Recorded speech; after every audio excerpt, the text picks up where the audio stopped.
네, 누가복음 말씀 91번째 시간으로 하나님께서 오늘도 본문 말씀을 통해 주시는 메시지를 저와 여러분에게 함께 전하고 나누도록 하겠습니다. 자, 지난 본문에서 예수님은 하나님의 그리스도이십니다 라는 제자들의 고백을 들으시고는 경고하시면서 아무에게도 이 말을 이르지 말라 하시고 예수님이 가셔야 할 길이 어떤 길인지를 명확하게 말씀하셨습니다.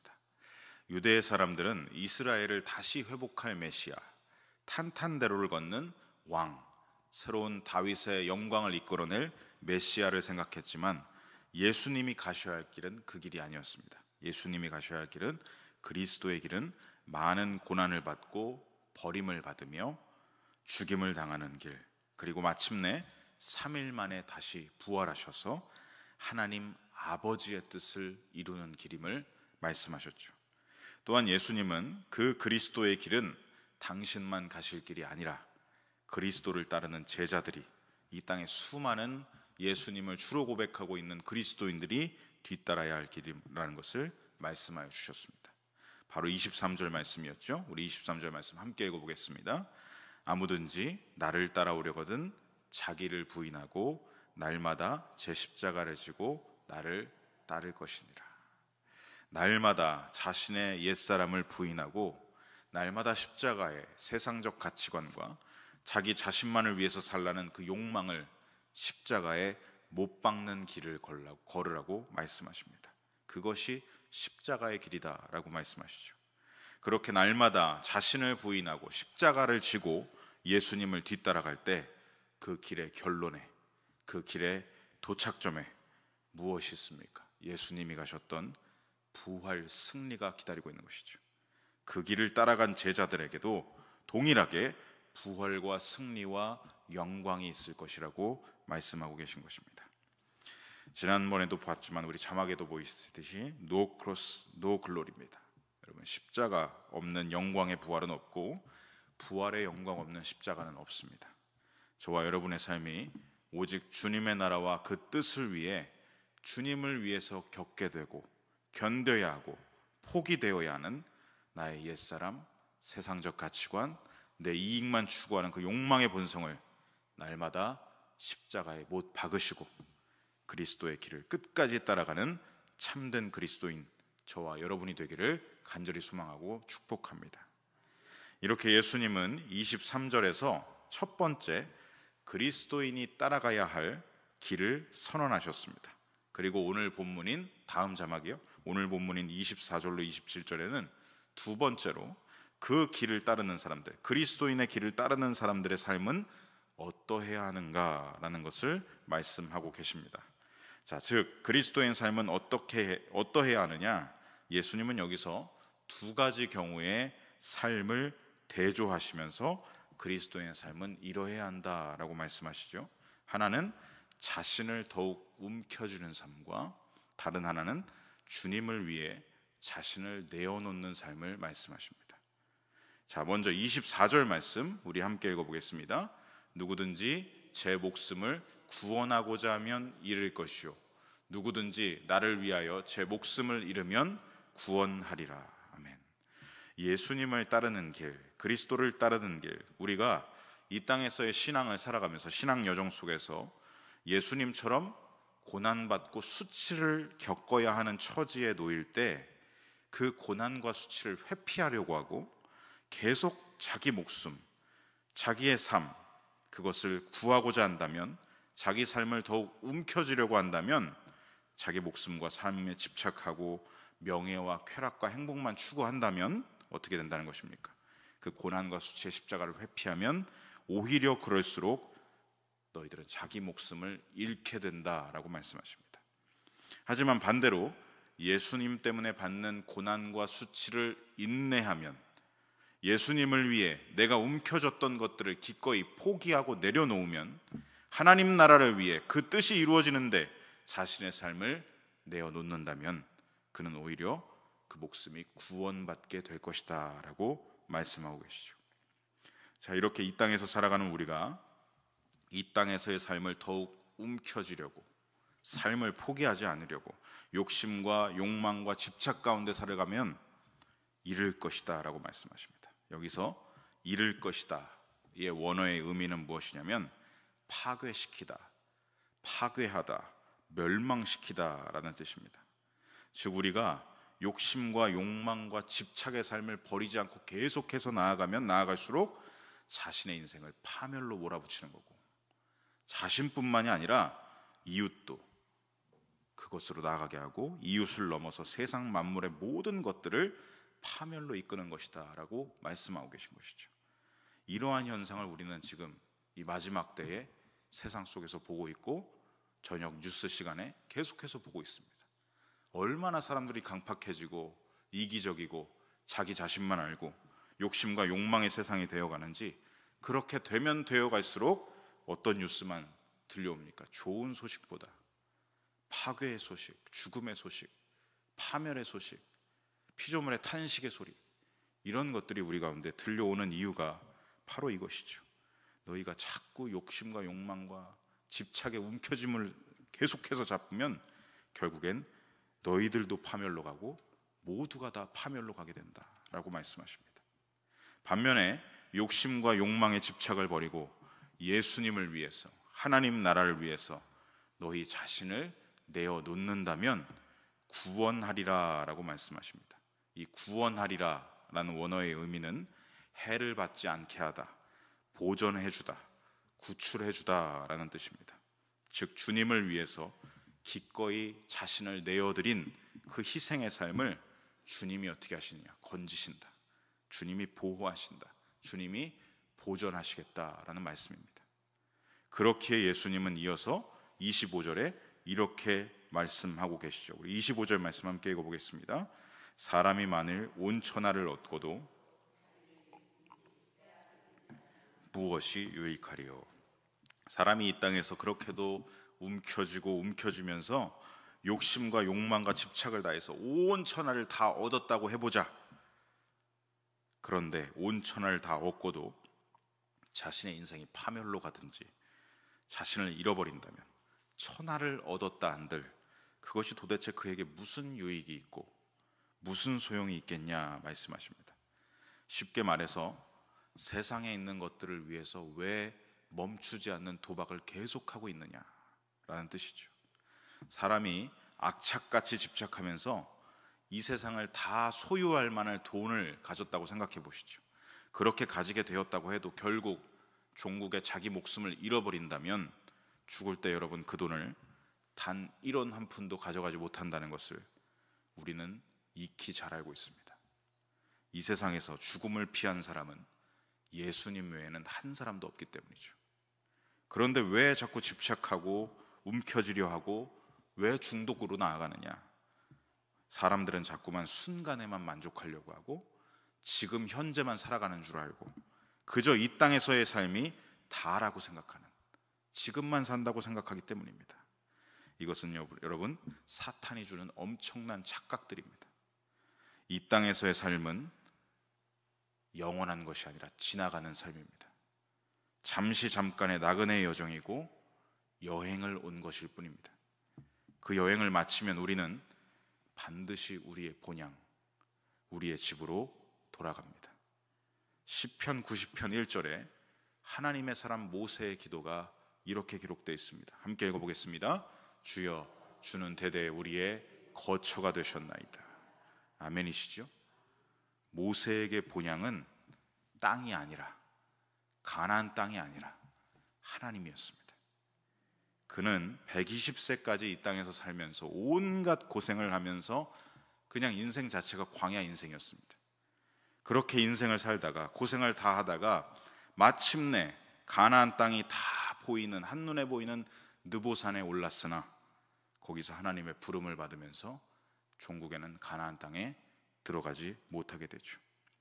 여러분 질문 드려보겠습니다. 모세가 가나안 땅에 못 들어가서 아쉬웠을까요?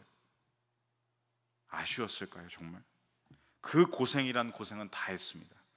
장정만 60만 명에 달하는 이스라엘 백성들을 이끄는 리더로, 그러면 전체 인구가 한 200만 명은 되겠죠, 민족 전체가. 근데 그들을 인도하는 가운데 어떤 일들이 있었습니까? 하나같이 다 불평불만을 쏟아놓으면서 얼마나 그렇게 모세를 시달리게 했는지. 정말 이 80세에서 120세 이 모세의 노년기는 그냥 환경만 광야가 아니라 인생 자체가 광야였다.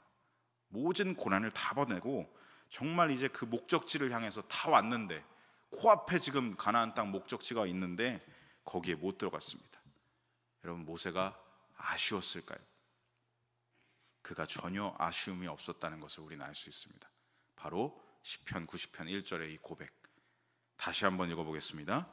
주여, 주는 대대에 우리의 거처가 되셨나이다. 그의 참된 거처는, 그의 참된 목적지는 가나안이 아니라 하나님이었다는 것을 우리는 이 고백을 통해서 전혀 그가 아쉬움이 없었다는 것을 알 수 있는 것이죠. 그래서 그는 이 땅에 대한 아무런 집착이 없었습니다. 욕심도 없었고 일말의 아쉬움도 없었습니다. 그는 참된 거처 되신 하나님 품으로 나아갔던 것이죠. 사랑하는 성도 여러분, 세상에 있는 것들을 너무 움켜쥐려고 살지 마시고, 악착같이 내 손에 얻으려고 소유하려고 하지 마시고, 그저 지나가는 이 세상의 영화와 자랑을 위해서 하나님이 주신 고귀한 영혼을 파멸로 몰아가지 마시길 바랍니다. 나 다시 돌아갈 영원한 나의 집은 하나님 아버지입니다. 이 땅이 아니죠. 내 집은 여기가 아니라 하나님이시다. 그러면 집착할 것도 없고 움켜쥘 것도 없고 아쉬워할 것도 없습니다. 우리는 세상 모든 것을 얻으려다가 결국 자기 자신을 잃어버리고 빼앗기는 비극적인 인생, 그게 우리의 인생 결론이 아닙니다. 이 땅에서 땅만 바라보던 나, 영영 죽을 죄악의 저주받은 인생을 살아가던 나를 누가 건져내셨습니까? 예수님이 우리를 건져내셨습니다.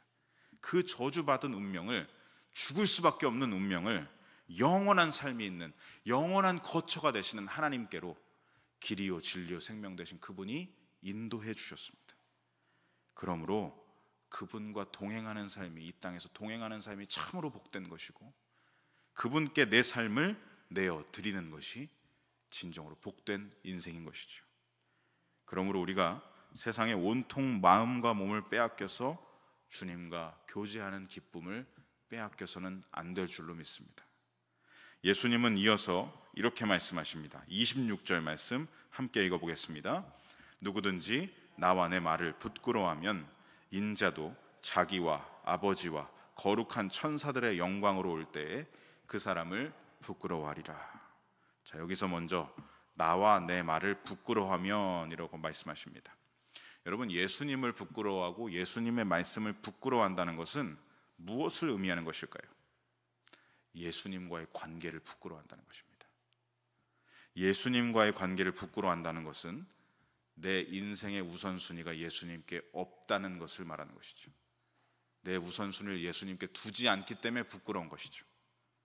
주님 말씀에 아멘을 하지만 이 땅을 살아갈 때 일상 속에서 자꾸만 세상적인 것에 몰입하고 이 땅만 바라보고 살면 그 사람의 우선순위는 주님이 아니라 세상에 있다는 것이 마음으로 드러나고 행동으로 드러납니다. 여러분, 말은 아니라고 해도 사람은 어떻죠? 마음이 가는 곳에 몸이 가기 마련이죠. 말로는 주여 주여 하지만 그의 마음과 삶의 우선순위는 전혀 주님과의 관계에 있지 않고 세상에만 쏟고 있다는 것이 그 사람의 일상을 보면 알 수가 있는 것입니다. 교회 밖 일상 속에서 어떻게 살아가겠습니까? 주님의 말씀을 소홀히 여기고 들은 말씀은 생각도 하려 하지 않고 일상에서 어떤 선택을 하고 행동을 할 때마다, 중요한 것뿐만이 아니죠, 사소한 선택과 행동을 할 때마다도 전혀 주님을 고려하지 않고 주님을 그냥 배제한 채 내가 하고 싶은 대로만 한다면, 그게 어떻게 주님을 정말 우선순위로 생각하는 사람의 행동이겠습니까? 주님을 부끄러워하고 외면하는 일상이 계속된다면 그게 어떻게 주님을 사랑하는 것이고 주님을 우선순위에 둔 인생이겠습니까?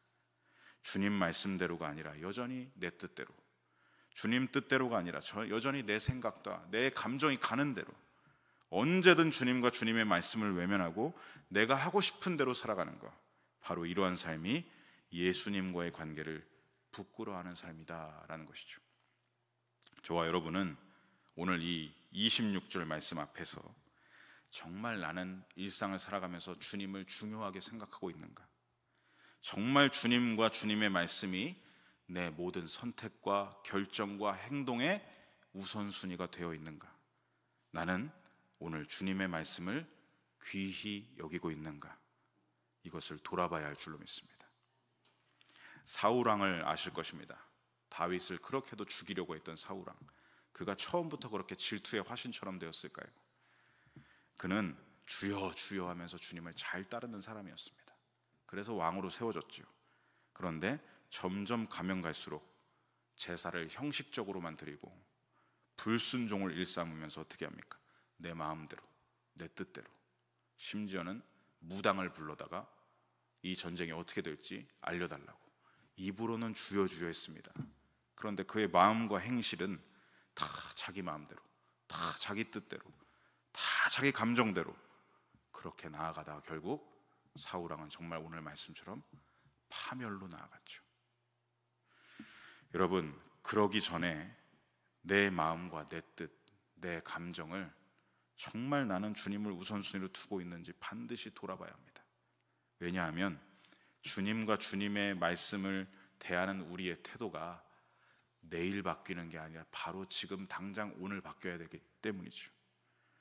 내일 바꾸겠습니다 라고 미루다간 그 내일이 우리에게 있을지 없을지 모릅니다.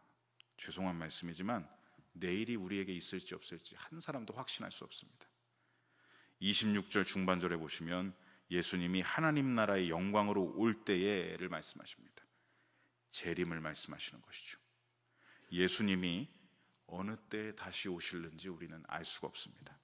재림의 날은 도적같이 아무 예고도 없이 올 것이라 말씀하셨습니다. 그러니 내일 우리의 태도를 바꾸겠습니다가 아니라 바로 오늘 지금 나는 말씀 앞에서 성령님이 주시는 마음으로 우리의 태도를 회개하고 돌아보고 바꾸어야 한다는 것이죠. 주님은 우리의 오늘의 태도를 보시고 오늘 우리의 삶을 보시고 그날이 되어서 이렇게 판단하실 것입니다. 박선엽, 네가 나와의 관계를 부끄러워했구나. 너의 삶의 우선순위가 내가 아니었구나. 나도 그러니 너를 부끄러워하겠다. 반대로 선여봐, 네가 나와의 관계를 귀히 여기고 언제나 모든 선택과 행동에 우선순위에 나를 두면서 중요하게 여기면서 살았구나. 이제 나도 너를 귀히 여기고 너를 중요하게 여기노라. 이 판단은 마지막 날에 반드시 있을 것이라고 주님이 지금 말씀하고 계신 것이죠. 성도 여러분, 주님과의 관계를 차후로 미루지 마십시오. 뒷순위로 미루지 마십시오. 부끄러워하지 마십시오. 세상의 것보다 주님과의 관계를 가장 귀히 여기시고 언제나 우선순위에 두며 마지막 날에 나도 너를 귀히 여기노라 라는 예수님의 고백을, 이 선포를 듣는 저와 여러분이 되시기를 간절히 소망합니다. 그러한 삶을 살아가는 자들에게 예수님은 27절에 확정의 말씀, 확신의 말씀을 주고 계시는데요, 우리 27절 말씀 함께 읽어보겠습니다. 내가 참으로 너희에게 이르노니 하나님의 나라를 볼 자들도 있느니라. 자, 여기서 죽기 전에 하나님의 나라를 볼 자들, 자, 이 말씀은 뭐냐면요, 앞서 보았던 22절 말씀을 다시 재확인해 주시는 말씀입니다.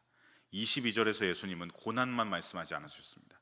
죽음만 말씀하신 게 아니라 분명히 말씀하셨습니다. 제3일에 살아나야 하리라.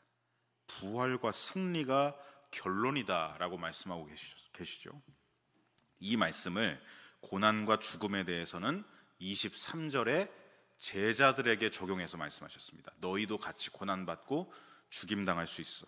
그 길을 가게 될 거야 라고 제자들에게 적용을 하셨죠. 그런데 아직까지 부활과 승리와 하나님 나라에 대한 적용 말씀이 없었습니다. 그게 바로 27절인 것입니다. 제자들에게 너희도 이 부활 승리가 기다리고 있다.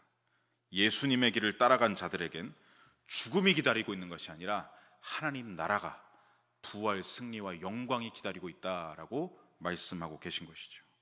주님을 전심으로 따르고 주님 말씀을 귀히 여기고 주님과의 관계를 항상 우선순위에 두고 날마다 주님과 친밀한 교제와 말씀에 순종하는 그 삶을 사는 자들은 마침내 어떻게 된다고 합니까? 하나님 나라를 볼 것이다. 죽음이 너희를 지배하지 못하고, 죽음이 너희를 통치하지 못하고, 하나님이 너희를 통치하시고 하나님과 함께하는 그 하나님 나라를 너희가 볼 것이다 라고 말씀하시는 것이죠. 그들의 인생의 결론은 죽음이 아니라 부활과 승리의 하나님 나라가 결론이 될 것이다 라는 말씀을 하고 계십니다. 성도 여러분, 저와 여러분의 인생의 결론이 죽음이 아니라 부활과 승리와 하나님 나라가 결론되시길 간절히 축복합니다. 오늘 주신 이 말씀을 맺으면서 주신 말씀을 우리 삶에 함께 적용해 볼 텐데요, 제가 복음성가 찬양 중에 좋아하는 찬양 중에 이 찬양이 있습니다. 믿음이 없이는 이라는 찬양인데요, 그 가사에 이런 고백이 있습니다. 주님, 제 마음이 너무 둔해서 주님을 볼 수 없습니다. 이 땅에 속하여 이 땅만 보다가 주님 손을 놓쳤습니다. 나는 나그네로 왔는데 왜 주저앉게 되었나? 나는 청지기인데 언제부터 내 삶의 주인이 되어버렸나? 내가 너무나 믿음이 없습니다 라는 탄식의 고백을 하고 있는 가사죠.